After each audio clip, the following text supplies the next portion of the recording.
नमस्कार दोस्तों। नौकरी मिल जाएगी तो क्या होगा अगर मूंछ नीची हो गई।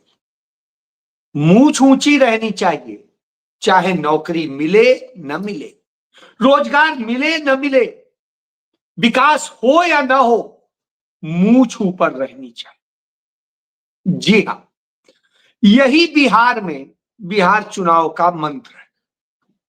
और इस मंत्र पर वहां की 11% आबादी पूरे बिहार पर कब्जा करके रखती है।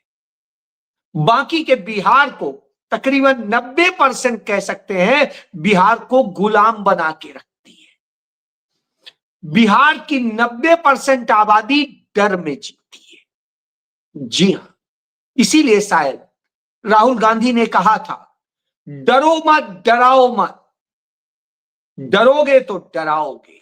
जी हां, जब डर होता है तो यही होता है। प्रियंका गांधी ने बड़ी अच्छी सलाह दी थी प्रधानमंत्री नरेंद्र मोदी को कि आप एक अपमान मंत्रालय खोल लीजिए। आपका समय बड़ा कीमती है, गृह मंत्री का समय बड़ा कीमती है, वह समय बर्बाद नहीं होना चाहिए इसकी लिस्ट बनाने में। मंत्रालय खोल दीजिए। और बिहार में जिस नीतीश कुमार पर साफ सुथरा होने का, भ्रष्टाचार का आरोप न होने का और तमाम बातें जो कही जाती हैं, उन सब को नरेंद्र मोदी सरकार के अहम मंत्री रहे और देश के गृह सचिव रहे आरके सिंह ने कह दिया कि नीतीश कुमार और नरेंद्र मोदी के जो मालिक कहलाते हैं गौतम अडानी, उन्होंने मिल करके 65,000 करोड़ रुपए का घोटाला किया है। 65,000 करोड़ रुपए का, छोटा मोटा नहीं। अब आप समझ लीजिए, तो घोटाले भी आ गए और सब कुछ आ गया। बहरहाल ये सारी बातें गोदी मीडिया आपसे नहीं करेगा, क्योंकि गोदी मीडिया को ये बातें न सुनाई देती हैं न दिखाई देती है, क्योंकि वो तो इन्हीं सबसे मोहब्बत करता है। राहुल गांधी की एक ही बात तो उसने मानी है कि नफरत छोड़ो, मोहब्बत करो, मोहब्बत की दुकान खोलो। तो उसने सिर्फ भ्रष्टाचार, तमाम जो सरकार के लोग कुछ भी करें उससे वो मोहब्बत रखते हैं कि जब मोदी किसी को गाली दे दे। वो मोहब्बत रखते हैं जब अनंत सिंह किसी की हत्या कर दें। वो मोहब्बत रखते हैं जब नरेंद्र मोदी सरकार के मंत्री ललन सिंह सीधे सीधे धमका दें और प्लान बता दें क्या करना है, कैसे चुनाव चोरी करना है, लूटना है। और वो तब मोहब्बत रखते हैं जब अडानी कोई भी काम कर दे। तो अब आप समझिए, उनकी मोहब्बत इधर, बाकी सबसे वो नफरत रखते हैं। यानी वो पार्सली राहुल गांधी के इस सलाह को मानते हैं। कहते हैं हाँ, हम करते तो हैं मोहब्बत, इधर से करते हैं इन्हीं 10-11% वालों से, 90% वालों से हमें क्या लेना देना, वो तो बिकाऊ है, खरीद लेंगे। और नरेंद्र मोदी ने आज यही संदेश दे दिया जब वो बात कर रहे थे महिलाओं से, संवाद बना रहे थे बिहार की महिलाओं से। वैसे नहीं बनाते, चुनाव ने खत्म हो जाएगा नहीं बनाएंगे। राहुल गांधी ने कहा था कि चुनाव तक नरेंद्र मोदी से कुछ भी करवा लो, डांस भी करवा लो, भरतनाट्यम करा लो, लेकिन चुनाव के बाद में वो सिर्फ अडानी अंबानी को मिलेंगे, आपको नहीं मिलेंगे। ये बिल्कुल सही है। आज भी मोतिहारी में जो लोग चीनी मिल की चीनी से चाय पीना चाहते थे, वो 2014 से नरेंद्र मोदी को कह रहे हैं कि साहब चाय तो पिलवा दो, हमारी चीनी मिलें तो पड़ी हुई हैं वैसे। लेकिन नरेंद्र मोदी उन्हें चाय नहीं पिलवा सकते, बोल जरूर सकते, उनके लोग बोलेंगे मोतिहारी को ये कर देंगे, लेकिन मोतिहारी की वो चीनी मिले चलेंगी नहीं। ये तो नरेंद्र मोदी का अपना वर्जन।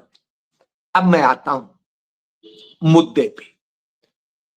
भारत का चुनाव आयुक्त, मुख्य चुनाव आयुक्त कहता है ज्ञानेश कुमार गुप्ते, जिसके बारे में प्रमाणित है कि वो नरेंद्र मोदी और अमित शाह का चिंटू है, वो कहता है कि चुनाव आयोग के लिए न कोई पक्ष है न विपक्ष है।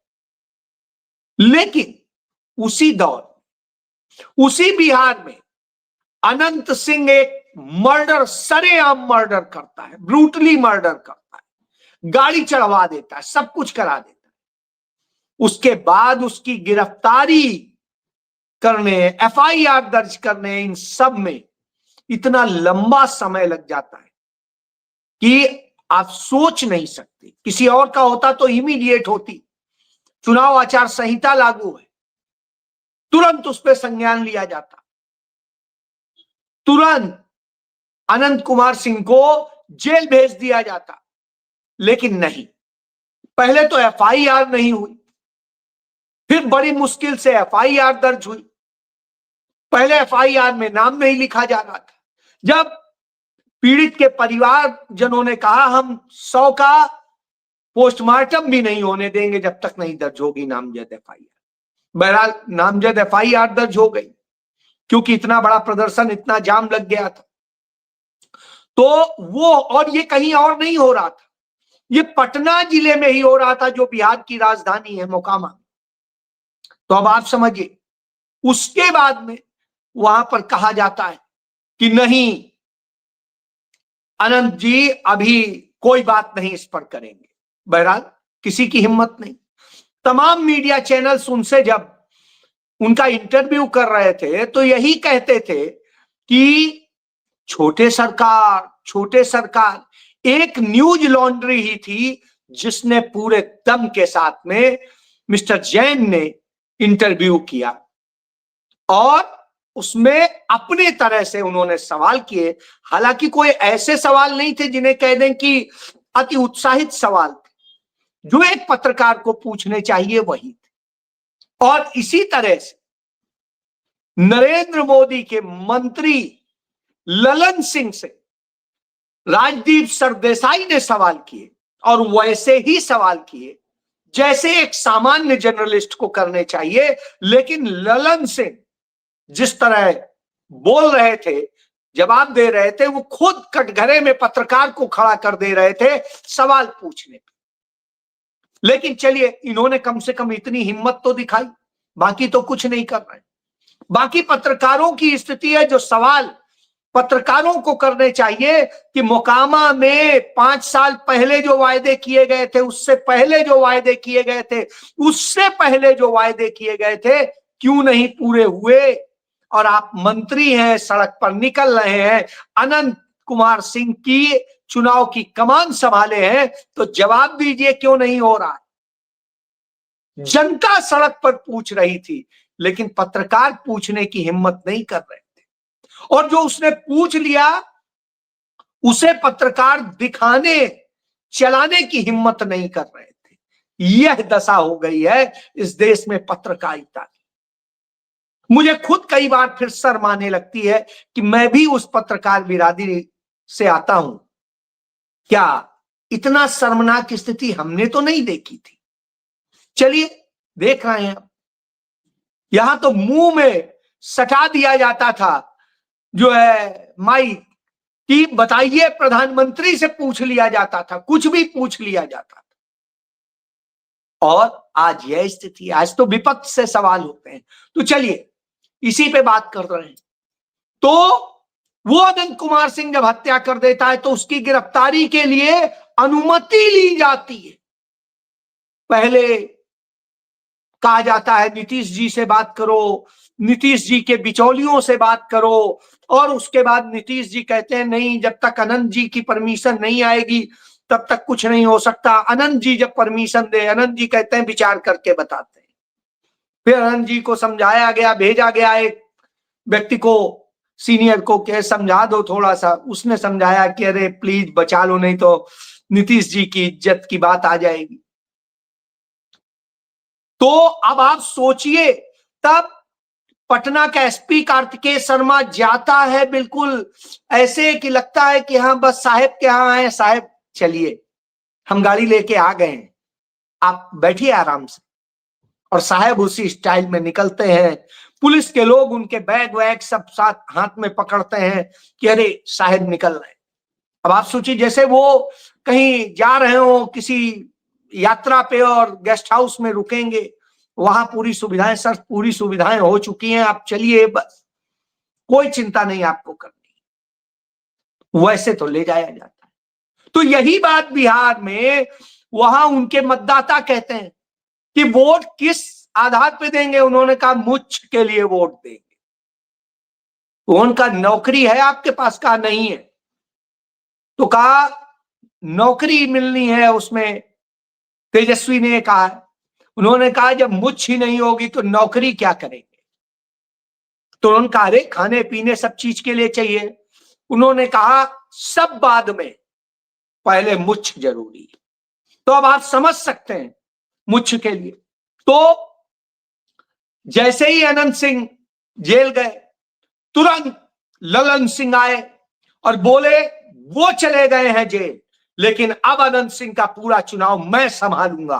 और वो अपने साथ भारतीय जनता पार्टी के मुख्यमंत्री पद के चेहरे जो हैं, जो इस समय डिप्टी सीएम है सम्राट चौधरी, जो खुद नरसंहार के दोषी हैं, और वो जो उसमें मुलजिम थे, सिर्फ इस कारण से छूटे क्योंकि नाबालिग थे, तो वो सम्राट चौधरी उनके साथ जो है रोड शो करते हैं और वहीं वो जनता सवाल करती है। साहब उनके लिए गाड़ियों की भी पूरी परमिशन, वो 100 गाड़ी 200 गाड़ी कितनी भी लेके चले, कोई फर्क नहीं। अब आप सोचिए ये चुनाव आयोग है कि चुनाव आयोग को कहीं कुछ नहीं दिख रहा है, उसको डर लगता है, अनंत सिंह के नाम पे कांपने लगता है। मेरे एक मित्र हैं, आईपीएस रहे हैं 1984-94 बैच के, वो मिस्टर अमिताभ कुमार दास, वो कहते हैं कि असल में नीतीश कुमार अनंत सिंह का अब क्या है आप समझ सकते हैं, अनंत सिंह की खैनी बना के उसको खिलाता है। तो अब आप समझ लीजिए यह दशा है। बहरहाल ये बिहार की वास्तविक स्थितियां हैं। और इसके बाद नरेंद्र मोदी, अमित शाह, आदित्यनाथ और ये जाने कितने कौन कौन आते हैं, जो इन्हीं के यहां खुद गुंडे बदमाश टाइप के लोग हैं, खुद दागदार लोग हैं, कोई तड़ी पार था, कोई कुछ था, कोई कुछ था, वो सब आकर के कहते हैं बिहार में जंगल राज, बिहार में ये, बिहार में वो। जब वो ये इस तरह की बातें करते हैं तो आता है ये सीधे सीधे प्रत्यक्षम किम प्रमाणम। अब इससे ज्यादा जो प्रत्यक्ष है उससे ज्यादा बड़ा प्रमाण क्या हो सकता है? तो यह प्रमाण सामने। इसके बाद नरेंद्र मोदी के तमाम सारे मतलब दिखाते हैं, के से कट्टा, के से ये, के से वो, तो तमाम चीजें उसमें करप्शन बता देते हैं। वैसे सी से होता है लेकिन वो के से बता देते हैं।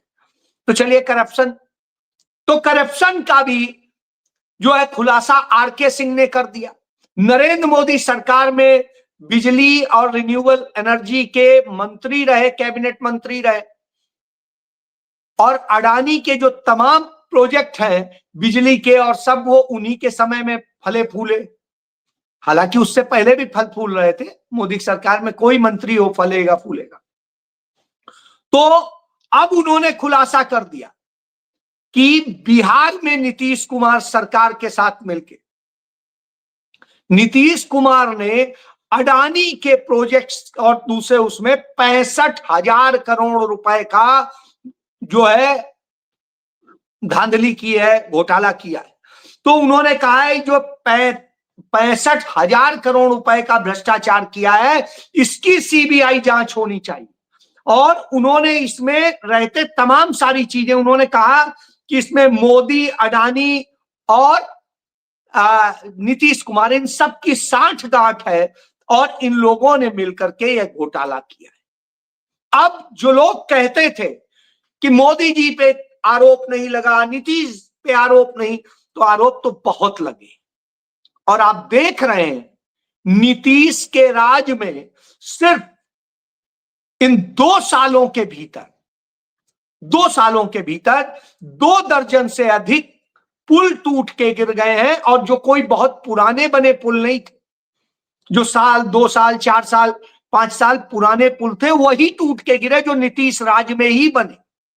यानी भ्रष्टाचार कितना चरम पर है यह समझा जा सकता है। फिर दवाओं का घोटाला नीतीश की ही सरकार में हुआ, और जो कैग की रिपोर्ट कहती है 70,000 करोड़ रुपए का घोटाला, वो भी नीतीश सरकार में ही हुआ। तो इस तरह से घोटाले की सरकार भाजपा और नीतीश दोनों मिल के चला रहे। मैं एक वीडियो देख रहा था, राहुल गांधी का वीडियो था, और ये था 2018 का। मैंने इस वीडियो को शेयर किया और मैंने कहा देखिए 2018 में भी राहुल गांधी वह सच बता चुके थे इस देश को संसद के भीतर। ये आपको उसका छोटा सा दिखाता हूं।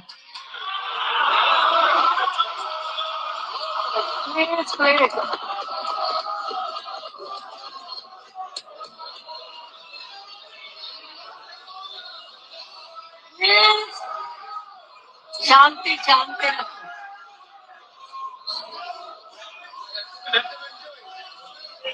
तो मैं ये इसलिए बता रहा हूं कि राहुल गांधी ने उस समय भी बता दिया था, ये 2018 का है, कि किस तरह से नरेंद्र मोदी और उनकी सरकार, ये 20 जुलाई 2018, कि किस तरह नरेंद्र मोदी सरकार घोटाले की सरकार है। सबूत भी दिए थे, तमाम तथ्य भी बताए थे, संसद के अंदर, संसद में बताए थे।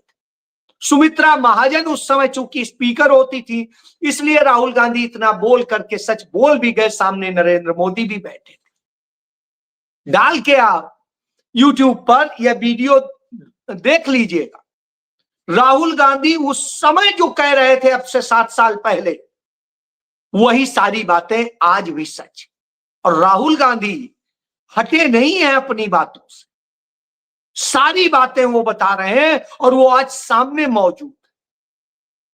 तो यह सच। बहरहाल जब ये सब बताते हैं तो नरेंद्र मोदी को तकलीफ हो जाती है। नरेंद्र मोदी महिलाओं से जब चर्चा करते हैं तो कहते हैं अरे अब जो छठी मैया का अपमान मत भूलना, मैया का अपमान मत भूलना, कि कैसे गालियां दी गई, क्या किया गया, क्या है और कैसे। मैं तो अब तक नहीं समझ पाया, न राहुल गांधी ने कोई गाली दी, ना तेजस्वी यादव ने दी, ना ही अखिलेश यादव ने दी, ना ही मुकेश सहनी ने दी है, जिसकी आईपी गुप्ता ने दी, किसी भी, या प्रियंका गांधी ने दी, खड़गे ने दी, किसी ने आज तक कोई गाली नहीं दी। गालियां तो भाजपा के ही नेता देते हैं, आज भी दे रहे। राज्यपाल जैसे पद पर बैठे व्यक्ति जो राजनीतिक नहीं रह जाते हैं, उस समय संवैधानिक पद होता है, उस पर बैठे राजस्थान का राज्यपाल, वो सोनिया गांधी के लिए जिस तरह के शब्द बोलता है, अरे भाई यदि गलत है, सरकार है तुम्हारी, एफआईआर दर्ज कर लो, कुछ गलत ना। बोलना है, कहना है। कोई चला जाएगा कि 1975 में 74 में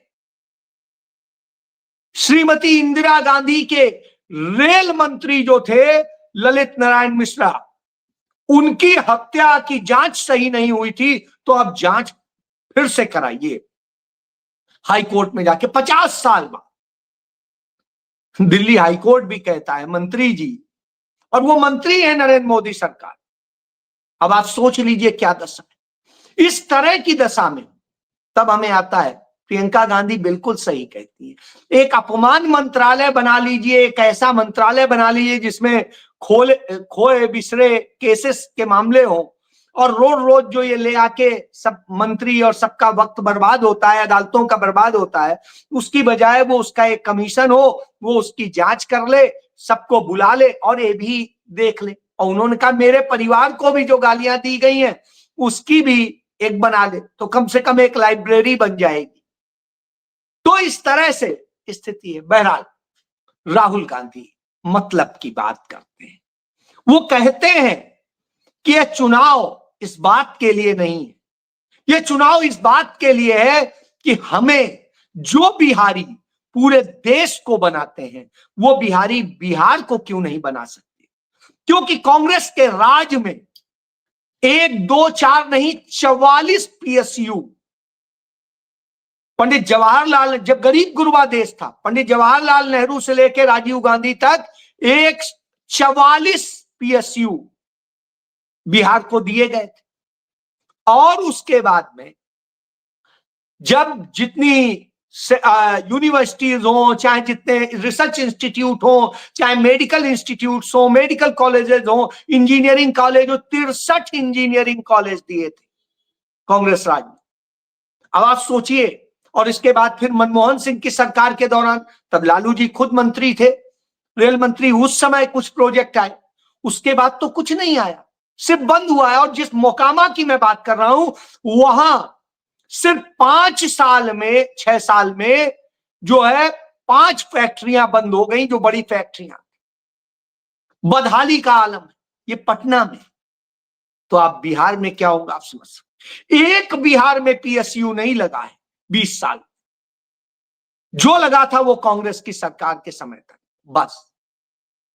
नालंदा विश्वविद्यालय का भी प्रोजेक्ट कांग्रेस की सरकार में आया था, नोबेल प्राइज विजेता अमात्य सेन को कांग्रेस ने उसका VC लगाया था। इतना बेहतरीन तरह से जो काम वैश्विक स्तर पे काम किया जा रहा था वो सब रोक दिया गया। तो यह बताता है कि बिहार को बर्बाद करने वाले अब बिहार को पाठ पढ़ा। तो अब ये तो बिहार की जनता को सोचना है, क्योंकि राहुल गांधी ने कहा कि जो यदि हमारी सरकार बनी तो वो सबकी सरकार होगी, किसी एक की नहीं होगी। वो 10%, 11% की नहीं होगी, वो दलित, पिछड़े, आदिवासी, अल्पसंख्यक और गरीब जनरल क्लास, उन सब की सरकार। बाकी आइए, काम करिए, निवेश कीजिए और अपना काम कीजिए। तो यह सोच होनी चाहिए। तो यह, जी हाँ, जय